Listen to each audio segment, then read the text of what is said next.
So here, do we have the Lindsey Graham? Is Lindsey Graham ready? Clips 4 and 5. I want Senator Lindsey Graham of South Carolina.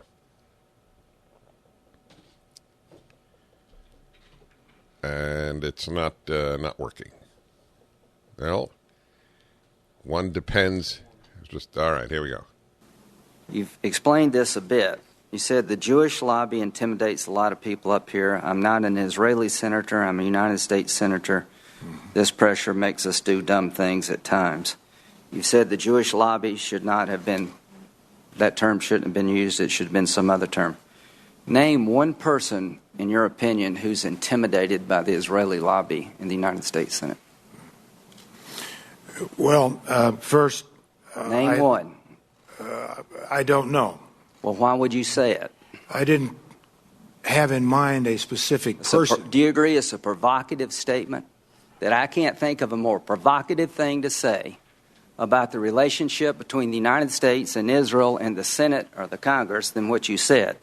Name one dumb thing we've been goaded into doing because of the pressure from the Israeli or Jewish lobby. I have already stated that I regret the terminology. But you said back then it makes us do dumb things.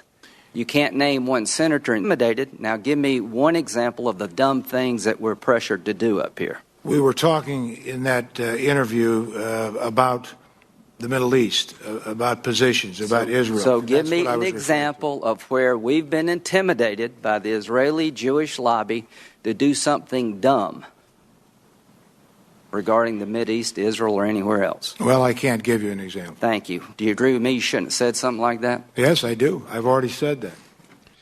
Okay. I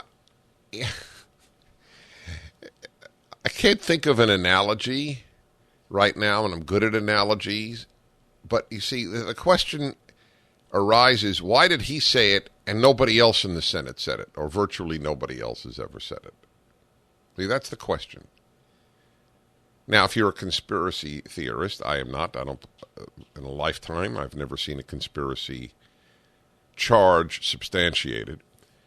But if you are, then you would say, that's how effective the Jewish lobby, the Israel lobby is, that they have intimidated anybody else from saying the truth that Chuck Hagel said. But that's absurd. It's like that is the proverbial, well, you're only saying you don't beat your wife because you do beat your wife. Oh, I got it now. I thought that this was truly riveting. And I don't mean in a theatrical sense. I mean actually in a moral sense. See, it's a very good point. All right, so he said, I regret using the term Jewish lobby.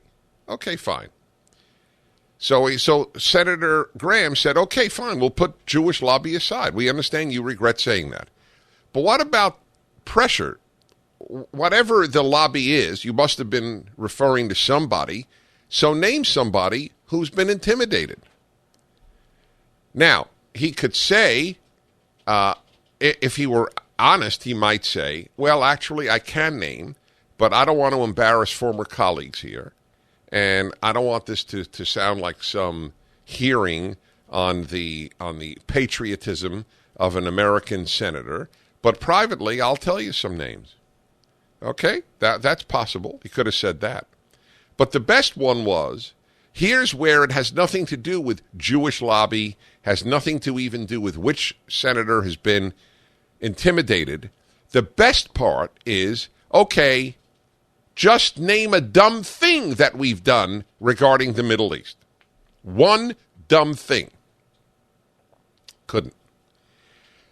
So the statement is not merely an inappropriate use of a term, which I don't think it's inappropriate.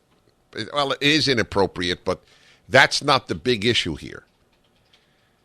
It's, there's an Armenian lobby, there's a Turkish lobby, there's a Jewish lobby, there's a pro-Israel lobby, there's a black lobby. I mean, it's okay. It's okay. It's not the worst possible thing. It's not accurate because half the Jews probably agree with him because they're so on the left and they agree with these critiques of Israel.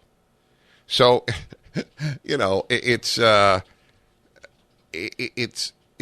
irony that is further reinforced by the fact that it's mostly Christians who constitute the Jewish lobby, quote unquote. Anyway, that part so fine. It was inappropriate use of words. He regrets it. But that's not the issue. The issue is what he contends has happened. We have distorted American foreign policy to do dumb things because of pressure. So now it doesn't hurt any person's feelings. No senator is hurt. Name one dumb thing we've done regarding the Middle East.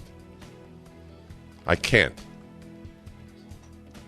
That's the worst part of all three of the bad parts. The Jewish lobby, the intimidation, and the dumb things. The dumb things is the most telling about the man and the statement.